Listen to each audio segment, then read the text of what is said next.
who was on last week or 2 weeks ago, is now joining us. All right, so I want to talk about something. So DeAndre Ayton had a scrap with Monty Williams. And, it's funny, when DeAndre came into the league, Eddie, my takeaway was the first year, I'm like, is he a bust? I don't know what he is. And then you watch him and you're like, okay, you can get points from him. But when you fall behind late in games, you need threes. He's not the guy. I think there are limitations. He got into a scrap with Monty Williams. Where are the Suns and DeAndre Ayton, Eddie, this morning? Where do you just let him walk? They're definitely not going to let him walk, Colin. But I do believe there's some things that they need to shore up with him.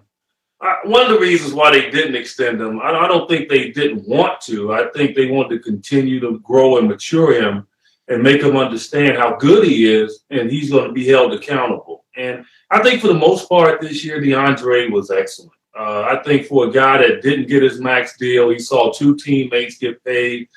And, you can tell by his demeanor that he was connected. But you also knew in the back of his mind that it hurt him that he did not get extended. He's the number one draft pick overall, and he's one of the guys that did not get the max deal. And so that had to be something that bothered him during the course of the year. But it all came to fruition yesterday in the toughest of times. When things aren't going well, your season's getting ready to end, all of a sudden that combustion comes out. And Monty handled it well. He just said it's internal, and he put it on him in a lot of ways as well. So I think he can get shored up without a doubt. I like Devin Booker. Jason Kidd sort of made him into a playmaker. That's not what he is. He's a very good player, but I thought comparatively to Luka, he looked like a different class. And my takeaway is I think I'd let Ayton walk and get another score. I think Booker, I like him, but he doesn't elevate others necessarily. Have we seen now the ceiling with Devin Booker? It's a good player, very good. Mm-hmm. But I felt in that series, I saw some limitations that I thought were there, but they were clearly illustrated. Well, he's definitely improved over the years. I happen to believe that he does make his teammates better by his non-aggression. I thought that he was very, giving of the basketball this year. He did not overbear guys with his scoring, and he allowed guys to be themselves, and he was a great leader in the locker room. I think as a young player, and he's not that young anymore in regards to being in the NBA, but it's some things that he experienced that, he still got to get better at. And one is double teams. I mean, let's face it, Dallas made up their mind that they were not going to allow Devin Booker to beat them, and they doubled him consistently the entire series. And they can wear on you, and it can force you into mistakes. But I think Devin is he's going to be a tremendous player. He's going to be a superstar in this league because he has that acumen, he has that drive, and he'll look at this as one of those major disappointments in his career, his young career right now, and he'll learn from it. The greats have done that. He's no different than the greats that have gone through it, and I think that he has a great chance of being up there. Jason Kidd, first job he got, over his head. He got this job and people said, I don't know, I've seen this act. And, like a lot of people in life, second, third time you get a chance at something. I thought he had a great series. Your thoughts on Jason? I think he's one of the best coaches in the league, and it's starting to show. Let's just go back to his playing career. He dragged a New Jersey Nets team to the finals 2 straight years. He goes to Dallas as an older player, and he was the one that changed the defensive philosophy on LeBron in the 2011 finals. That is not a secret. And they got a championship out of that. He was the voice and the stabilizing figure behind Frank Vogel with the Lakers and dealing with LeBron and dealing with AD. It allowed them to get a championship. And I'm going to tell you something, man. He's a good friend of mine.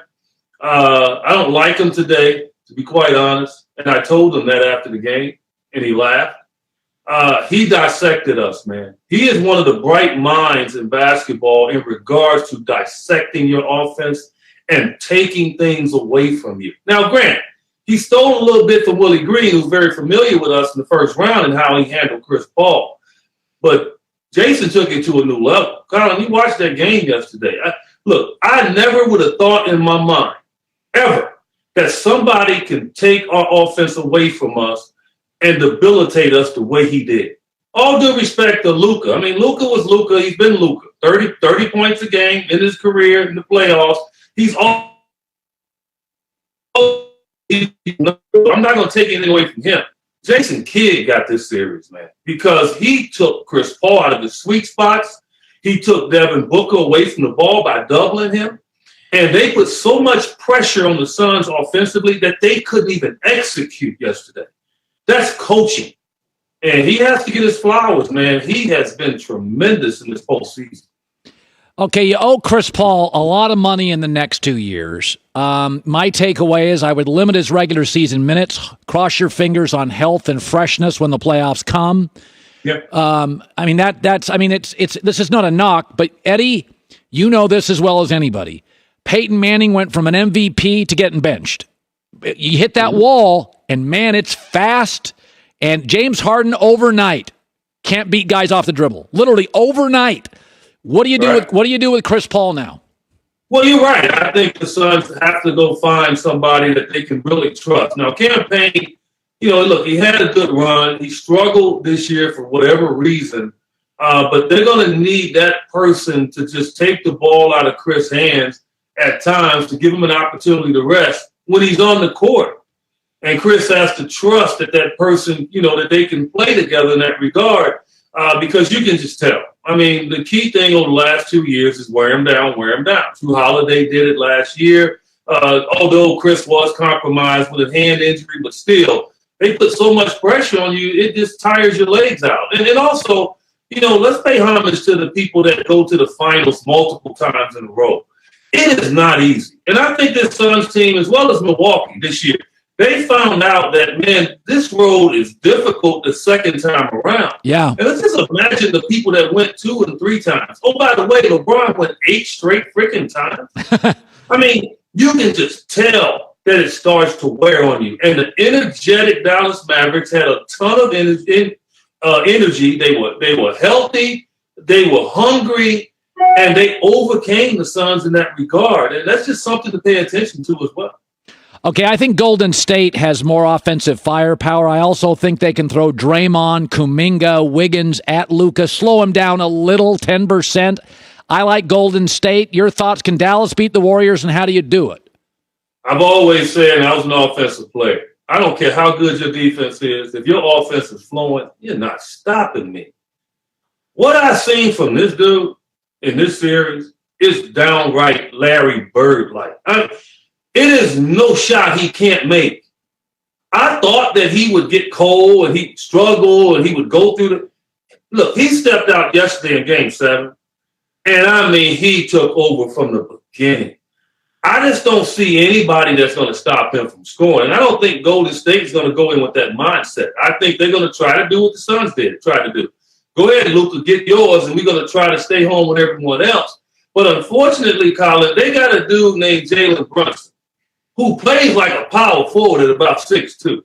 If he's got it going, and Dinwiddie can play like he did yesterday, I give Dallas a great opportunity. It's going to be very difficult, obviously, against the Warriors' experience.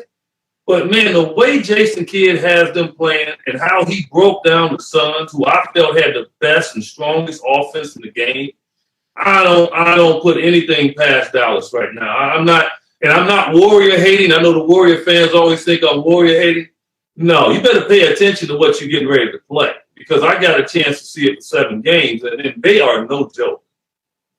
Eddie Johnson, as always, great seeing you. You got some time off now. Go hit the links, have some fun, get some rest, and we'll talk soon.